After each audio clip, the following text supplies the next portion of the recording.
Hello বন্ধুরা, ফুলি কিচেনে আপনাদের সবাইকে স্বাগত। আমি আজকে পাটিসাপটা বানিয়ে দেখাবো। আমি বিউলির ডাল ও চাল পরিমাণ মতো নিয়ে মিক্সিতে বেটে নিয়েছিলাম। আপনারা চাইলে শিলনোড়াতেও বেটে নিতে পারেন। মধ্যে অবশ্যই লবণ দিতে হবে। এবার চাটু গরম হয়ে গেলে চাটুতে তেল বুলিয়ে নিতে হবে। এবার পেস্টটাকে হাতায় করে চাটুর ওপর দিয়ে দেবো। তাল পাতা নিয়ে বেশ করে রুটির আকারের মতো গোল করে নিতে হবে।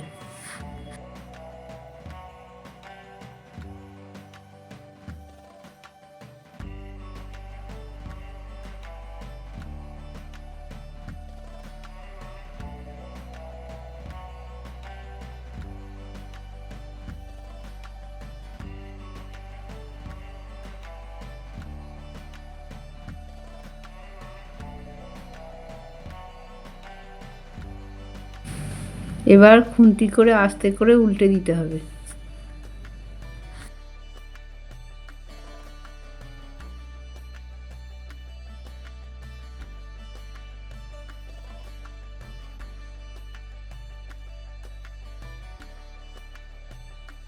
দুদিকটা ভালো করে ভেজে নিতে হবে। সামান্য পরিমাণ তেল চারদিক দিয়ে ছড়িয়ে দেবো।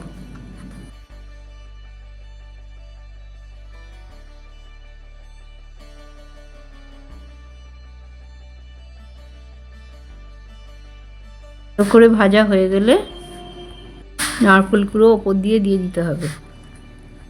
আপনারা চাইলে এর ওপর গুড়, খোয়া ক্ষীর ছড়িয়ে দিতে পারেন। আমি এটাকে মুড়ে নিলাম। দেখুন আমার একটা পাটিসাপটা ভাজা হয়ে গেল। এবার আমি থালায় তুলে নিলাম। একই রকমভাবে বাকিগুলো করে নেব।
দেখুন পাটিসাপটাগুলো সব এক এক করে আমি ভেজে নিয়েছি। এইগুলো গুড় দিয়ে খেতে কিন্তু খুব সুন্দর লাগে। এরকম নিত্য নতুন রেসিপি পেতে আমাদের চ্যানেলটাকে সাবস্ক্রাইব করে রাখবেন। Thank you, bye by.